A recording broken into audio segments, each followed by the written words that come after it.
falar de Jesus, né? Falar do Evangelho. E temos o complemento aí do Hamed, que ele traz uma visão para nós, uma visão mais psicológica dentro do Espiritismo. Mas é claro que ele não sai do Evangelho. Ele só tem uma maneira mais intuitiva de nos ligar com o Evangelho no nosso dia a dia. E é com esse livro, Os Prazeres da Alma, que ele traz o tema, o respeito. É curioso, né? Eu comecei a ler, quando eu comecei a estudar esse tema, a primeira pessoa que veio na minha mente foi a minha avó. Lembrei da minha avó. Minha avó falava muito assim, que a gente tem que lutar para não perder a vergonha. Porque se a gente perder a vergonha, não recupera mais. A vergonha que minha avó se referia é a nossa dignidade, né? Você não perder a dignidade, não perder o respeito. Porque uma vez perdido, você não recupera de fato. Sabe as palavras. E a lição vem exatamente elucidar isso. E também deixar claro que esse respeito, ele depende de nós. Ele é um respeito que a gente não impõe, não adianta a gente tentar impor o respeito. O respeito, ele depende do quê? Do autorrespeito. E falando em autorrespeito, nós vamos trazer o quê? O amor de Jesus. O amor de Jesus, ele é baseado em três pilares. O primeiro deles, o respeito. Depois a liberdade e a humildade. Sem o autorrespeito, ou seja, se eu não me amo, eu não consigo amar o meu próximo. Se eu não cuido de mim, como eu devo cuidar, se eu não dou limite para os outros não vão respeitar eu como eu sou de fato. Então esse limite depende de quê? De nós. Muitas vezes nós nos sentimos desrespeitados, nós sentimos que as pessoas não gostam. Mas como é que nós nos tratamos? Como é que é essa conversa conosco mesmo? É um convite a pensarmos. Quer dizer, a gente tem o costume de sempre apontar para o outro, colocar a culpa naquele que está cometendo o ato, simplesmente. Mas assim, quais foram os meus sinais que deram o sinal verde para a pessoa avançar naquilo que eu não quero? Nós acabamos fazendo isso todos os dias, na maioria das vezes, sem perceber. Por que nós fazemos? Autoaceitação, ou seja, a gente tem medo de ser rejeitado. Às vezes alguém faz uma brincadeira de mau gosto, a gente dá um sorriso amarelo, aceita comer, porque eu não quero desagradar o outro, ele está brincando. Às vezes essa brincadeira não é nem uma brincadeira, ela está invadindo um espaço que é todo meu. Então, nós temos que tomar muito cuidado com isso. Principalmente nós que estamos numa casa de amor e caridade, nós trabalhamos com caridade o tempo todo. Acontece às vezes das pessoas abusarem da nossa boa vontade. E elas abusam por quê? Porque nós permitimos. Então é importante nós criarmos limites, para que a gente não reclame. Porque você ser bom é diferente de ser bonzinho. O bom, ele faz tudo o que ele tem que fazer sem esperar nada em troca. O bonzinho, ele faz para ficar bem. Muitas vezes ele faz algo que desagrada a ele, que desrespeita a si mesmo, para ficar bem na fotografia. Então esse autorrespeito, ele é muito importante. E o Evangelho de Marcos, capítulo 4, versículo 25, pois ao que tem, mais lhe será dado, e ao que não tem, até o que lhe tem, lhe será tirado. Forte isso, né? Poxa, aquele que não tem nada ainda vai perder aquilo que tem. não podemos perder de vista que toda vez que Jesus nos fala alguma coisa, quando Ele nos dá uma lição como essa, Ele não está falando de matéria. Que a gente pensa em matéria, né? Puxa, a pessoa já não tem nada e ainda vai perder o que tem. Jesus está falando do quê? De dignidade.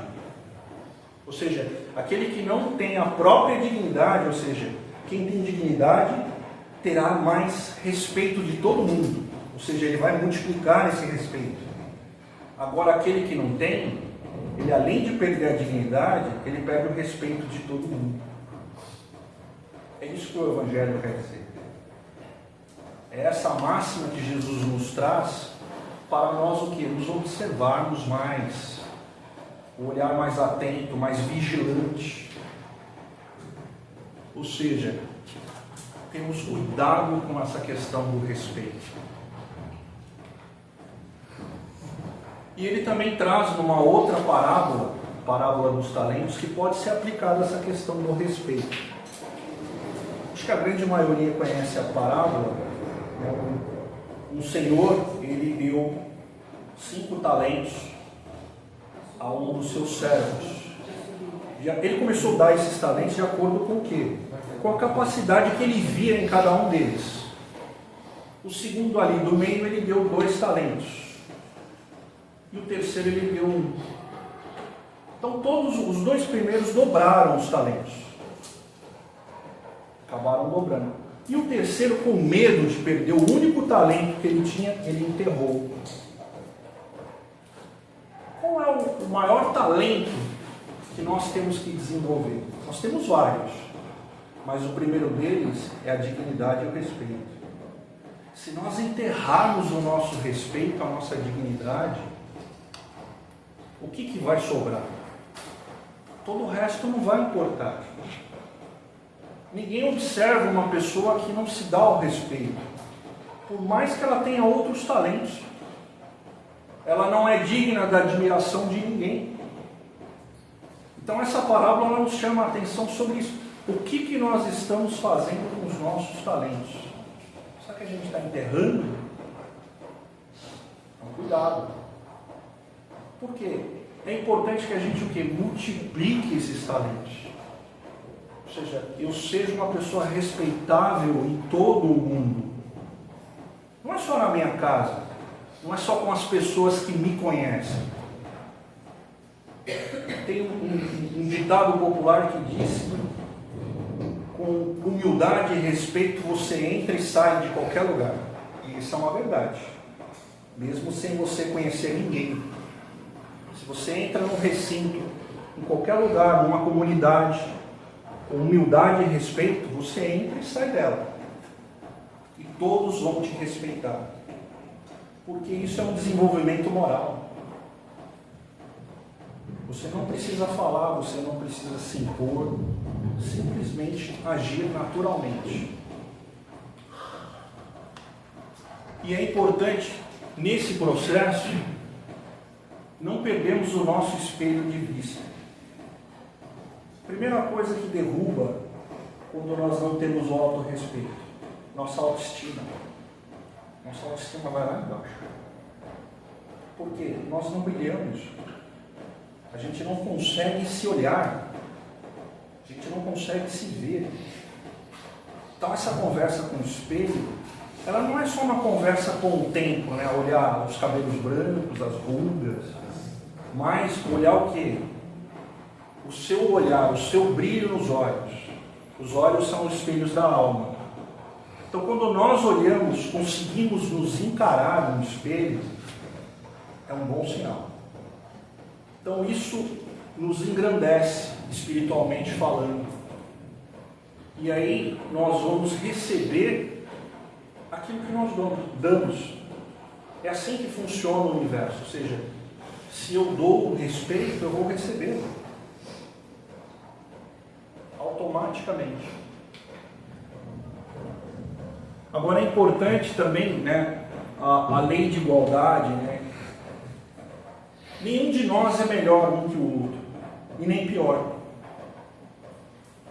Todos nós somos criados simples e ignorantes no conhecimento, e vamos aprendendo, vamos desenvolvendo, cada um na sua velocidade, no seu tempo, mas ninguém é melhor e nem pior que ninguém. Deus não deixou isso, todos nós somos criados da mesma forma. Somos diferentes, sim, um do outro, mas todos nós somos iluminados pelo mesmo sol. Não importa se somos justos ou injustos. Isso acontece todos os dias. É um reflexo do quê? Da nossa criação, da nossa centelha divina. Então, quando a nossa autoestima cai, quando nós não nos respeitamos, a gente está sufocando aquela luz que nós temos dentro de nós, aquela centelha divina. Ela vai se apagando ali, vai ficando murchinha. E aí começam o quê? Outros problemas, problemas de saúde. Tudo isso relacionado ao quê? A autoaceitação. Por isso que é importante nós sermos verdadeiros, sermos quem nós de fato somos. Quando nós usamos as máscaras sociais, a máscara do cara legal, a máscara do cara engraçado, mas será que eu sou assim mesmo? Será que eu me apresento como de fato eu sou? Será que eu aqui no centro sou diferente lá em casa? É um desafio.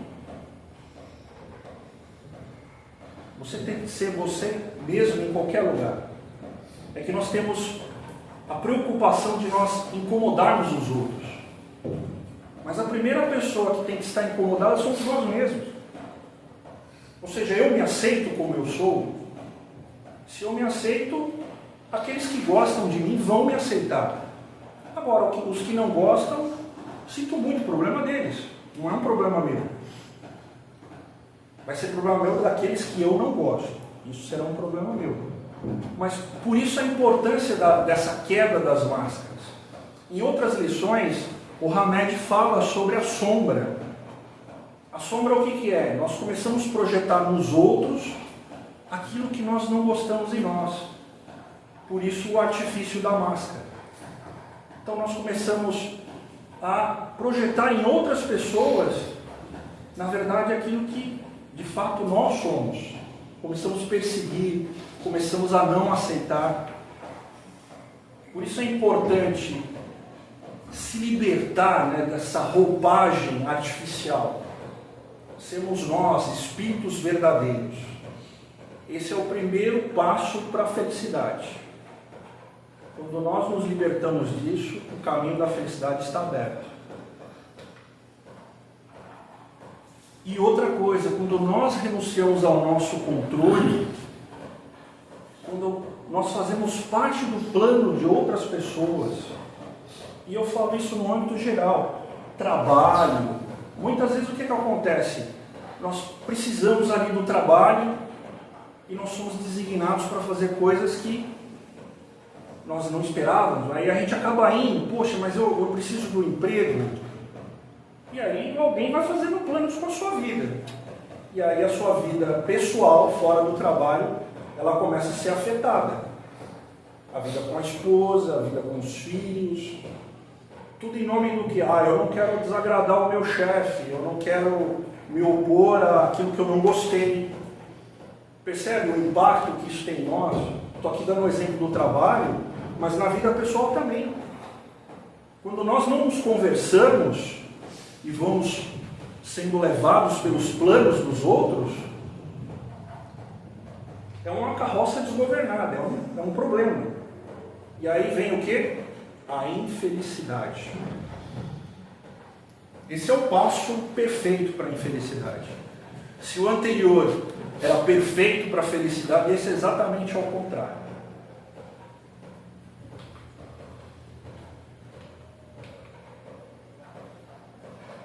Masaru Emoto, ele fez uma pesquisa com água. É interessante, ele vai lá, ele coloca várias palavras, ele tentou provar, né, a influência das palavras no meio, né, sobre a matéria. E aí ele usou a água como o catalisador, ele congelou. E é interessante que nessa experiência tem a questão do respeito. Né? Ele coloca lá, respeito e gratidão. Forma um cristal lindo, né? Você olha no microscópio, fica um cristal lindo. E aí o outro aqui, ele não fica bonito. Né? Quando você está falando de desrespeito. Tudo que é negativo, a forma não fica boa. Isso é curioso, né? E nós somos formados de água. Né? Imagina como essa água no nosso corpo se processa em pessoas que não têm o respeito. Pessoas que não são respeitadas pelas outras, que não têm o autorrespeito. Essa água, ela vai nos matar, literalmente. Então, essa casa mental nossa, ela reage de acordo com o quê? Com as influências que nós temos do nosso ambiente, com as pessoas que nós nos relacionamos. Isso é muito importante. E nessa questão do autorrespeito, é interessante, né? Jesus, enquanto esteve entre nós, sempre agiu pelo exemplo.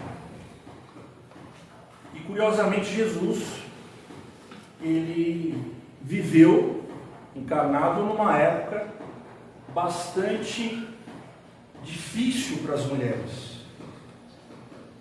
Por quê? Porque a ignorância humana, que ainda continua até os nossos dias atuais, graças a Deus em menor número, formava uma sociedade machista. Pedro era a liderança misógina dentro do grupo de Jesus.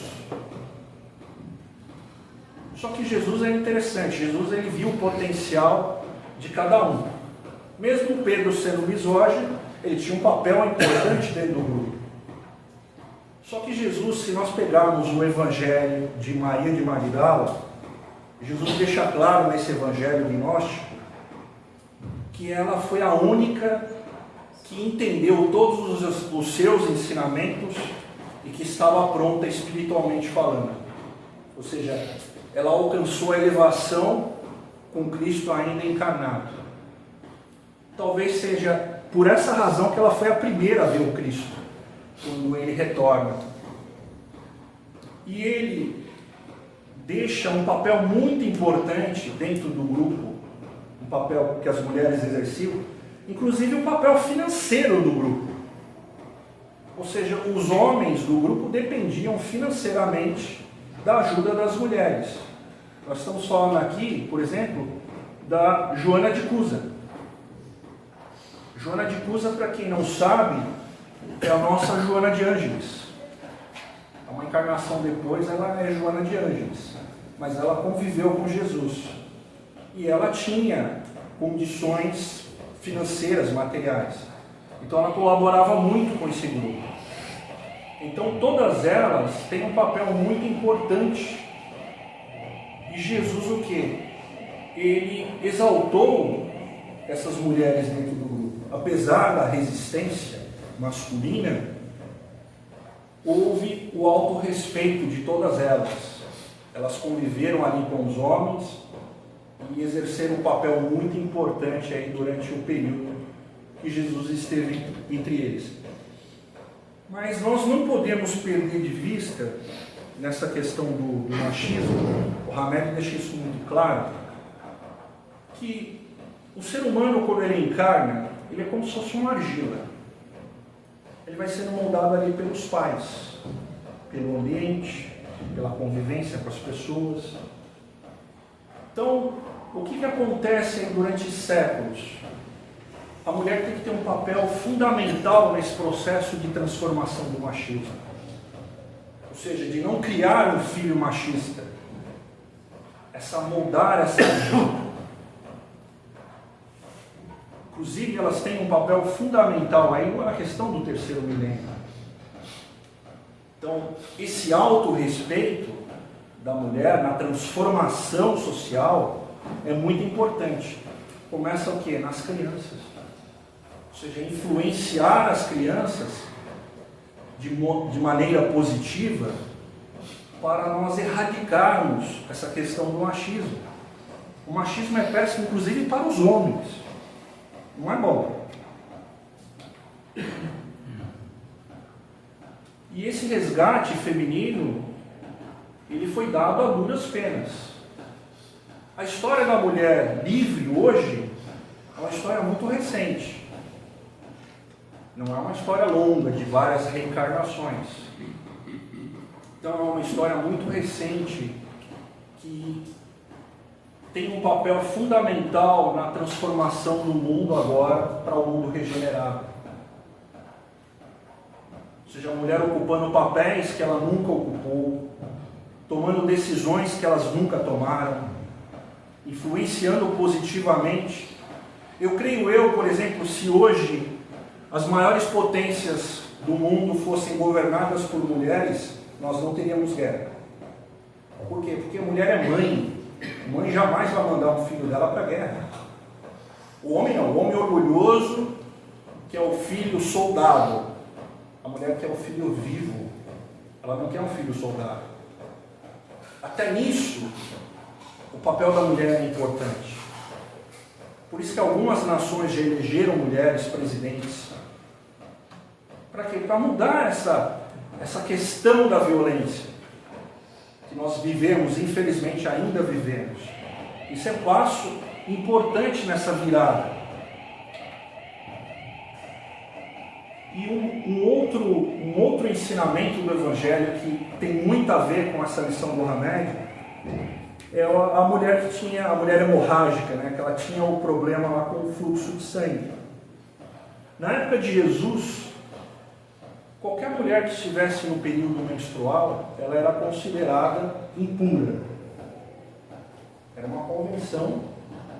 Eles acreditavam que elas eram impuras e, portanto, elas não poderiam tocar em ninguém nem tocar em nada.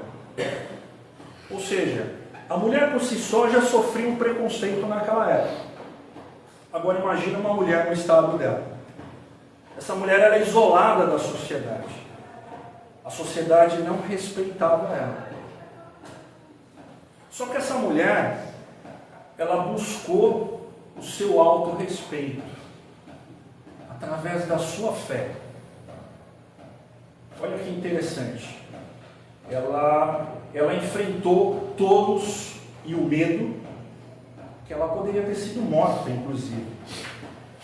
Ela entra no momento que Jesus está ali com a multidão, e ela toca as vestes de Jesus, porque ela não poderia tocar em Jesus, para não deixá-lo, entre aspas, impuro. Só que o toque dela foi tão poderoso, que Jesus captou a fé dela, e ela conseguiu se curar. Jesus fala, quem me tocou? Pedro, os outros olharam assim, como? Um monte de gente, aquela multidão, Jesus sempre cercado de muita gente. Assim, pergunta estranha, né? Como é que alguém, vamos saber quem te tocou? De mim saiu virtudes. Ou seja, não foi qualquer um que tocou em Jesus. E aí ela é reconhecida no meio da multidão. Então, a multidão já se armou ali para um possível apedrejamento. E Jesus faz o quê? Jesus acolhe ela, chama ela de filha. Jesus resgata a sua dignidade e recoloca essa mulher de volta na sociedade. Ou seja, o autorrespeito dela foi restaurado em função do quê? Da sua própria fé. A fé dela curou ela. Jesus foi um veículo.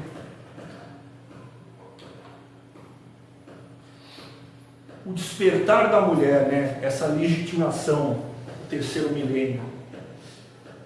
A mulher hoje ela tem condições de ocupar qualquer posto na sociedade. Já provou isso. Se durante séculos o homem impôs através da força, a mulher não tem a força física do homem, mas tem uma resistência incrível. O homem jamais daria luz. O homem não aguenta uma dor no dedo do pé, vai parar no pronto-socorro. Então essa resistência é uma resistência feminina. Realmente, as mulheres têm uma grande tolerância à dor.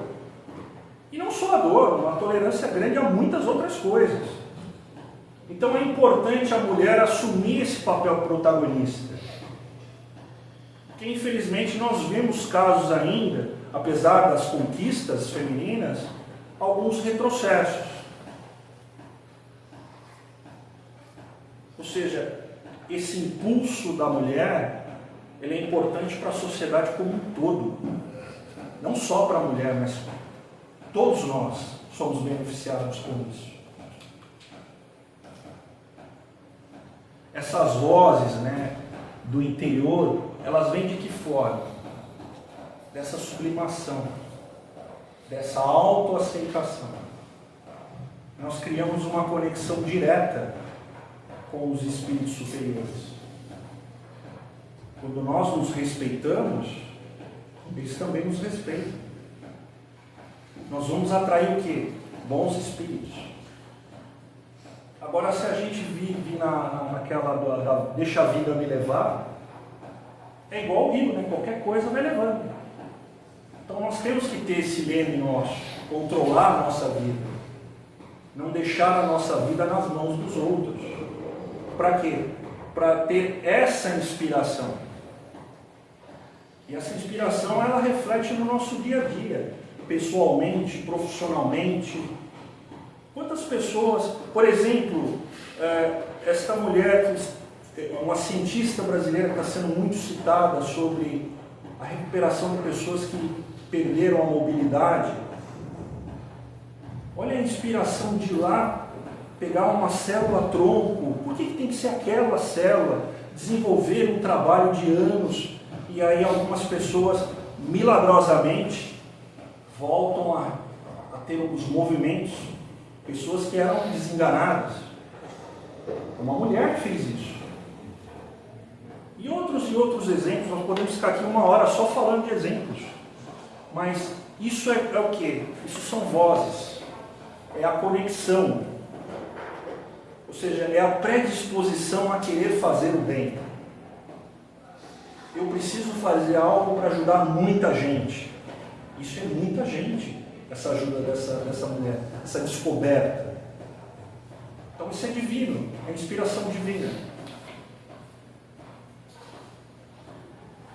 E o amor, nosso amor cristão, ele encoraja o quê? A liberdade. E para nós termos essa liberdade, nós temos que ter o quê? Respeito. A liberdade exige o quê? Muita responsabilidade. Quanto maior a liberdade, maior é a responsabilidade. Então, a nossa figura aqui com a natureza, ela tem várias representações, O voo livre. Nós podemos voar longe, depende de nós. Mas depende do quê? Da nossa metamorfose, da nossa transformação íntima. A borboleta representa isso. A nossa reforma íntima começa quando? Com o autorrespeito, com o eu me respeito. E é interessante, falando em reforma, um exemplo que me veio, um exemplo muito simples que me veio à cabeça sobre reforma íntima, e é até comum de muitas pessoas. Por exemplo, você mora num lugar que a rua não é asfaltada. Aí quando temos um tempo como o de hoje, a rua vira um lamaçal. Aí as pessoas vão na nossa casa e tal. Aí a gente começa a ficar chateado, porque começa a sujar tudo de lama. E aí nós começamos a ficar chateados com as pessoas. Por quê? Porque nós somos seres complexos. E temos dificuldade de agir de maneira simples. Olhar os problemas de maneira simples. Por exemplo, qual é o problema? O problema é a lama, não são as pessoas. Ah, mas as pessoas estão entrando e sujando. Você concorda que se eu focar na lama, e eu tenho três alternativas para resolver. A primeira e mais difícil é asfaltar a rua. Não depende só de você, depende de prefeitura, enfim, pode levar anos. A segunda alternativa, eu posso colocar um capacho. Comprar um capacho e colocar na entrada. Envolve um custo. E a terceira, mais simples, é o quê? Dar limite para as pessoas, convidar as pessoas, oh, você vai entrar, tira o sapato. Isso é reforma íntima. É que não, eu não quero me dispor para a pessoa, pedir para ela tirar. Não, tira o sapato que eu não quero minha casa suja. Veja, são atitudes que você toma no seu dia a dia que fazem essa reforma. Deu o exemplo simples da lama, ou seja, de pedir para as pessoas tirarem o sapato. Você está fazendo o quê? Dando limite, seu respeito. Ó, meu respeito é o seguinte, minha casa limpa, não quero minha casa suja. E as pessoas vão respeitar, todo mundo vai tirar o sapato, ninguém vai reclamar não. É que às vezes a gente tem aquele receio, né? Fala assim, puta, eu vou pedir. O fulano vai ficar chateado. Não vai, não. Pode pedir, todo mundo tira o sapato. Então é assim esse processo nosso de reforma íntima na nossa vida. Ou seja, atitudes simples, visão simples dos nossos problemas. Mas nós somos seres complexos. Esse é o desafio. Ser simples como Jesus era, é um desafio tanto. Você olhar as coisas com simplicidade é um desafio. Por quê? Porque a gente pensa 1001 coisas. Nós somos complicadinhos, sim. Então, a reforma íntima é o quê? É simplificar esse olhar para tudo que nós fazemos no nosso dia a dia. E nós vamos concluindo, né, o autorrespeito. O mundo nos trata como nós tratamos. Ou seja, eu tenho que me respeitar para que os outros me respeitem. A casa mental. A nossa harmonia depende da nossa vibração interna, dos nossos pensamentos. O que eu estou trazendo para dentro da minha casa? Estou trazendo pessoas boas ou estou trazendo a sujeira e a lama? Metaforicamente falando. Estou trazendo lixo? Estou separando o joio do trigo? O que é bom do que não é bom? Sem máscaras, ou seja, para não ter as máscaras, nós precisamos ter a coragem, né, de nós sermos quem nós somos. Valorizar, né, a legitimação, valorizar nossa própria existência e os nossos talentos. Reflexo divino, né, reconhecer a luz que nós carregamos em nós mesmos. Quando nós não temos o autorrespeito, nós fazemos o quê? Nós apagamos essa luz. Por isso a importância do autorrespeito. E a caminhada, né? O respeito próprio é o caminho para a liberdade real. Sem ele a gente não é livre. A gente fica preso ao quê? As coisas que nós acreditamos, os medos. Muitas vezes nós temos medo de dar não por conta da rejeição. Eu não quero ser rejeitado. Não, eu tenho que ser aceito do jeito que eu sou. As pessoas têm que me enxergar e me aceitarem como eu de fato sou. Assim é para todos nós. Muita paz a todos. É importante que durante a semana a gente internalize, procure colocar em prática essa lição que nós absorvemos hoje, de maneira simples, de maneira tranquila, sem martírio.